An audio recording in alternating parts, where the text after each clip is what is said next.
pouvez nous appeler au cours de l'émission et faire la demande de ce livre. Il y a aussi l'Évangile que vous pouvez demander.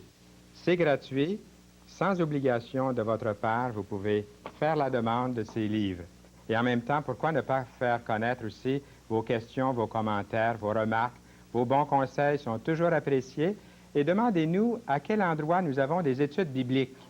C'est peut-être dans la rue chez vous, dans votre ville ou village. Appelez-nous et nous vous ferons connaître ces lieux. Enfin, Lynn Deslandes est de retour à l'émission Toute la Bible en parle. Elle est là. Elle est accompagnée aujourd'hui de France Lavoie, pianiste, Jean Vaillancourt, guitariste, à la batterie, et Michel Deslauriers, c'est bien ça, il est à la basse et à la guitare. Et comme je disais, Lynn est là, Lynn Deslandes, et pour nous dire que dès cet instant, elle chante en son cœur un chant d'amour à son Sauveur, puisqu'elle le connaît personnellement, elle peut vous en parler. Et j'espère qu'en écoutant, vous n'avez pas besoin d'être dans une église, vous pouvez, dès cet instant, dès cette émission, faire la paix avec Dieu dans votre vie. Un chant d'amour à Jésus. Nous vous écoutons.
Merci beaucoup, Lynn Deslandes. Et je vais me reprendre. Je n'ai pas fait un très bon travail en vous présentant l'orchestre tout à l'heure.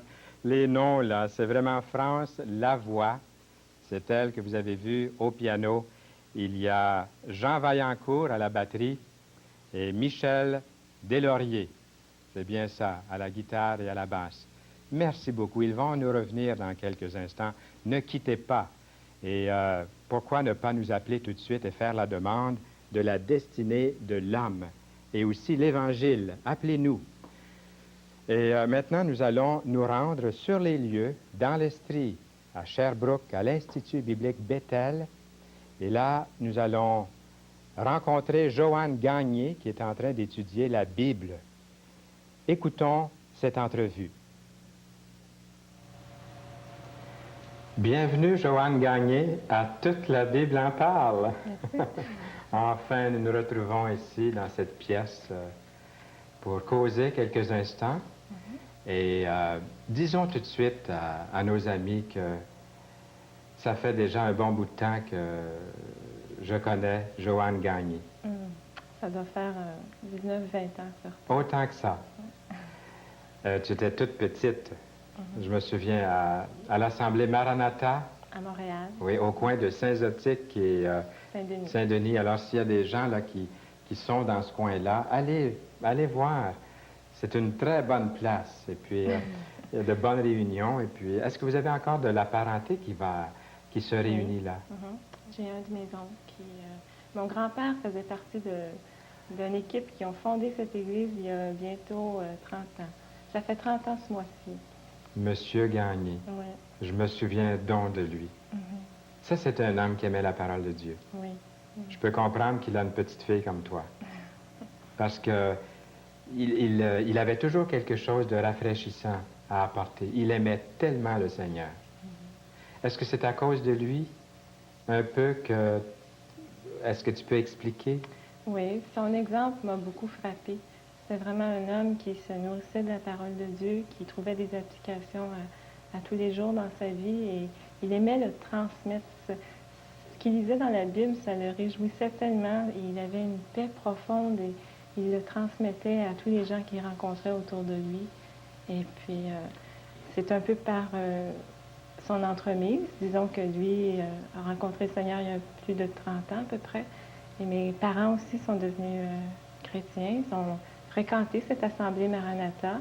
Et moi, depuis que j'étais toute petite, j'entendais parler du Seigneur et on lisait la Bible à la maison et j'allais à l'école du dimanche et comme ça, de jour en jour, entendre parler de la Bible, de Jésus, ça a touché mon cœur. Et tu te souviens, Joanne, que ça devait être en 1972-73, vous aviez des réunions de jeunes dans votre sous-sol. Oui. On avait réuni tous les enfants de l'adolescence, à peu près les jeunes entre 12 et 16 ans, qui habitaient sur la Rive-Sud, dans le même quartier.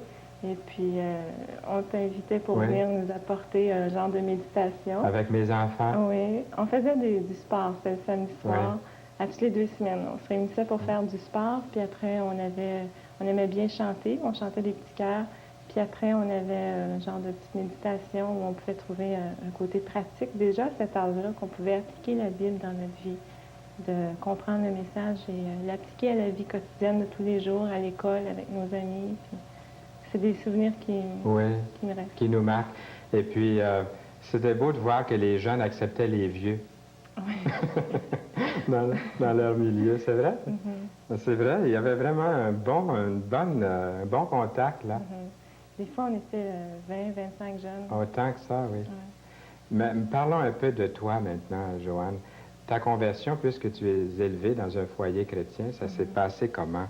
Comment es-tu venue à connaître le Seigneur Jésus-Christ?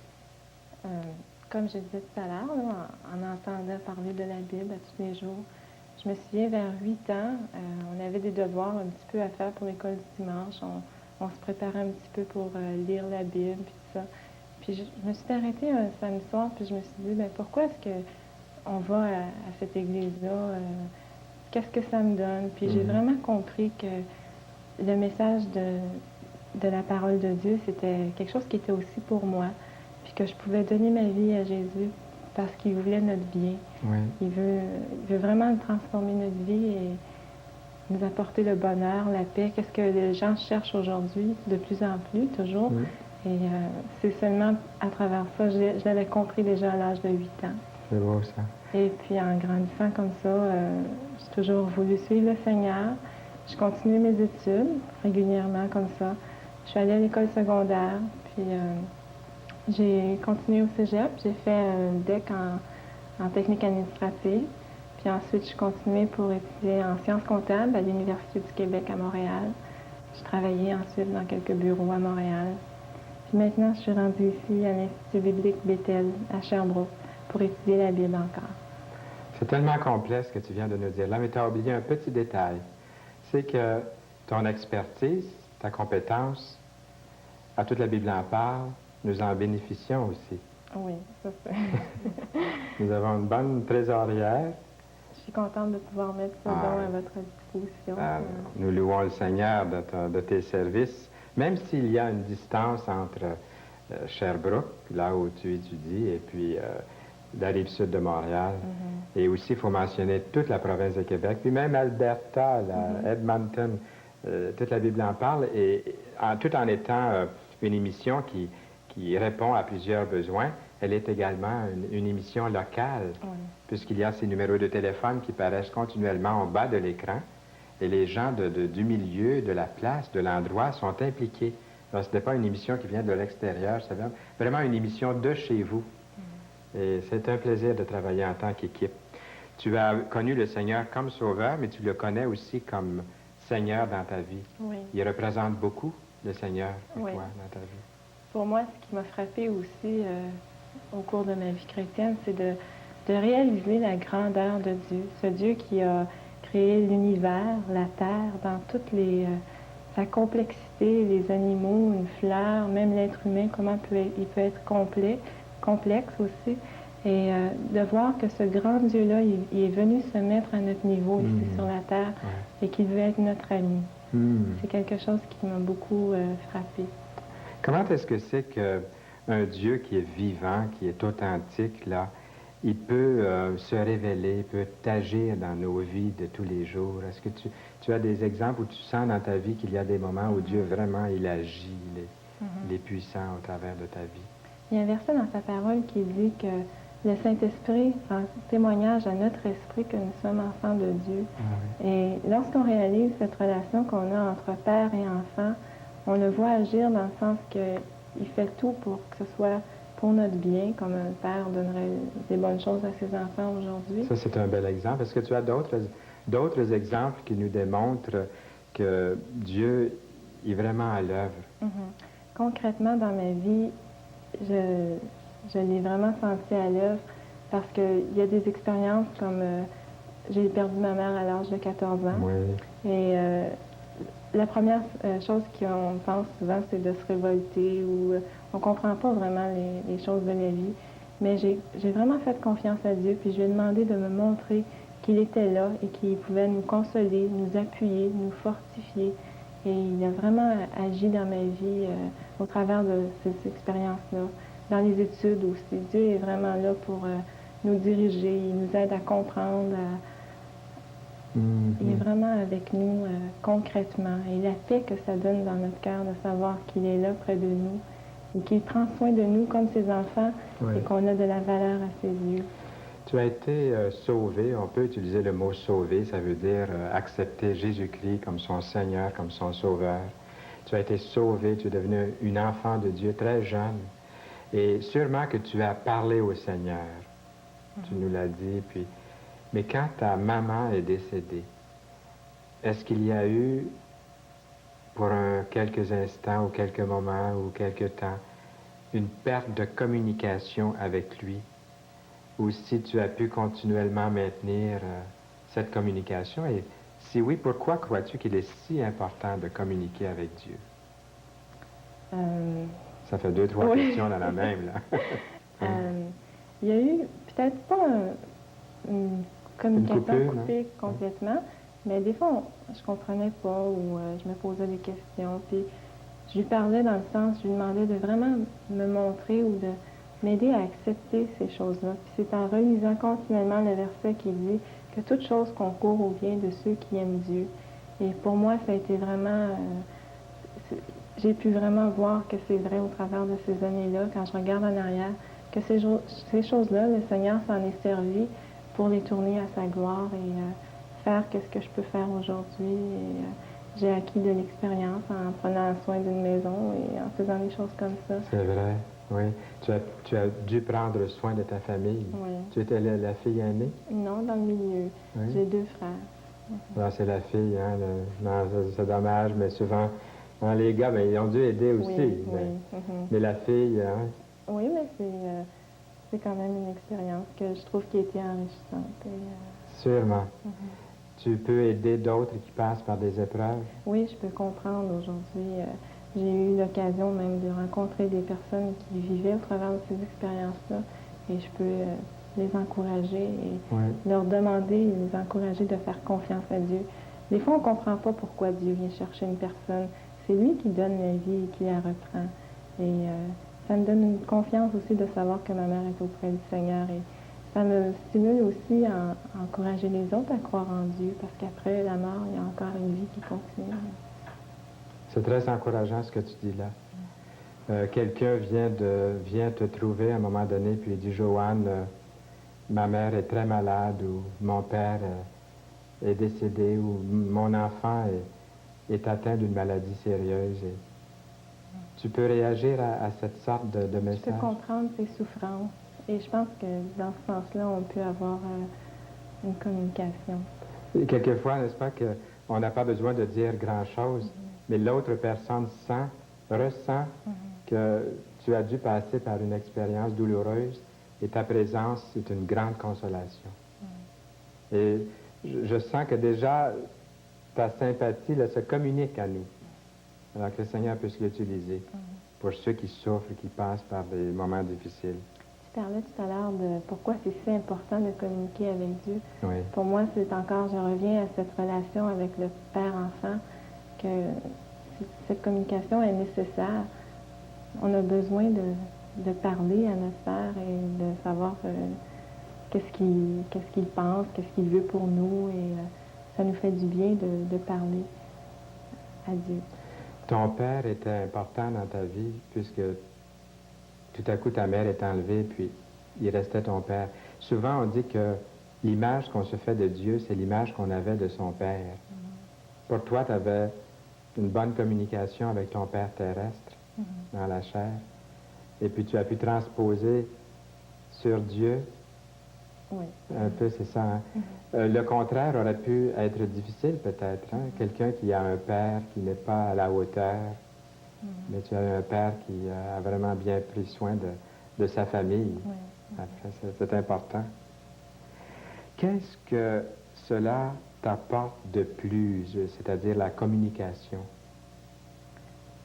De vraiment savoir que Dieu est d'accord avec ce qu'on fait. Ou c'est un peu comme Dieu nous a laissé sa parole, qui est la Bible. Et si on ne communique pas avec lui, c'est comme il manque une relation entre les deux. Dieu, il nous a créés, puis il veut qu'on devra lui rendre compte un jour de ce qu'on a fait. Et c'est important de communiquer avec lui. Et c'est comme dans une relation d'amitié très proche, on apprend à connaître la personne et on cherche à lui plaire, à faire qu'est-ce qu'elle aime. C'est vrai. Et avec Dieu, c'est pareil. Il nous aime et on cherche à lui faire qu'est-ce qui lui plaît. Et on l'aime en retour parce qu'il nous a aimés le premier. C'est vrai. Et question d'attitude aussi, comment envisages-tu l'avenir? Avec beaucoup de confiance. Oui. Parce que je regarde en arrière dans ma vie avec les difficultés, les souffrances, les joies. Dieu était toujours là, il était toujours présent. Il ne m'a jamais abandonné, il est fidèle. Et j'envisage l'avenir avec confiance que ce qui arrivera, si je lui fais confiance, il veut qu'est-ce qui est bien pour moi, qu'est-ce qui est bon. N'est-ce pas que c'est ce qu'il veut aussi pour ceux qui t'écoutent, qui t'entendent aujourd'hui? Tu étudies toutes sortes de choses ici à l'Institut biblique Bethel. Oui. Quel sens crois-tu pouvoir, dans quel sens crois-tu pouvoir appliquer ces études pendant 30 secondes? C'est très peu. Pour le moment, je ne sais pas encore où est-ce que je vais aller appliquer ces études-là, si c'est vers un ministère particulier ou si je peux retourner travailler dans la comptabilité. Ça m'intéresserait beaucoup. Mais je sais que le Seigneur va se servir de ça et de mon désir de parler de lui. Et je vais confier ici que, très rapidement, que le directeur de l'Institut a dit qu'il y avait des filles cette année qui sont très, très, très douées et capables. Et puis qu'il faut que les églises au Québec trouvent des débouchés pour elles. Alors, je passe le message. Joanne Gagné, merci beaucoup d'avoir été des nôtres, ici, dans cette ambiance, avec vous. Et nous te souhaitons beaucoup, beaucoup de succès. Merci. Que ta vie soit remplie et déborde pour sa gloire. Merci. C'était Mademoiselle Joanne Gagné. Nous sommes de retour en studio et n'oubliez pas de faire la demande de notre documentation maintenant pendant l'émission. Appelez-nous tout de suite. Vous ne trouvez pas que Jésus-Christ est merveilleux? Eh bien, nous sommes privilégiés puisque nous avons avec nous à Toute la Bible en parle Lynn Deslandes qui est de retour pour la deuxième fois au cours de cette émission et elle sera avec nous aussi la semaine prochaine et l'autre semaine. Nous vous écoutons Lynn Deslandes dans ce merveilleux chant « N'est-il pas merveilleux » ?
Merci beaucoup, Lynn Deslandes.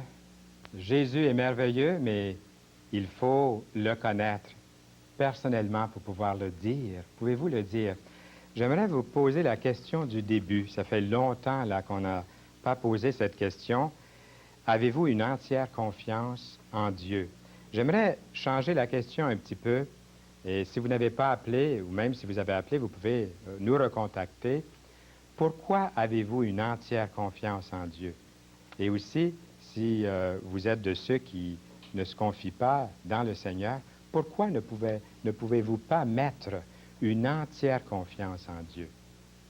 Est-ce que vous voulez y réfléchir un petit peu et nous appeler, nous dire la réponse, nous dire pourquoi vous croyez, pourquoi vous avez cette confiance en lui? Et si vous ne pouvez pas dire ça, mais qu'est-ce qui vous empêche? Pourquoi vous n'avez pas cet abandon au Seigneur? Et pour vous aider, nous avons toujours de la documentation, et cette fois-ci, c'est la destinée de l'homme. Nous vous offrons la destinée de l'homme et aussi l'Évangile. Si vous ne possédez pas déjà un Évangile, il nous ferait plaisir de vous en faire parvenir une aujourd'hui même. Lynn Deslandes sera avec nous dès la prochaine émission, et elle reviendra, puis moi, je serai là aussi. Nous n'aurons pas d'invité, je serai votre invité la semaine prochaine. Et j'essaierai de répondre à cette objection. On entend souvent, je ne crois pas ce que dit la Bible. Bien, j'aimerais la semaine prochaine vous dire que moi, j'y crois et pourquoi j'y crois. Toute l'équipe vous dit au revoir et à bientôt.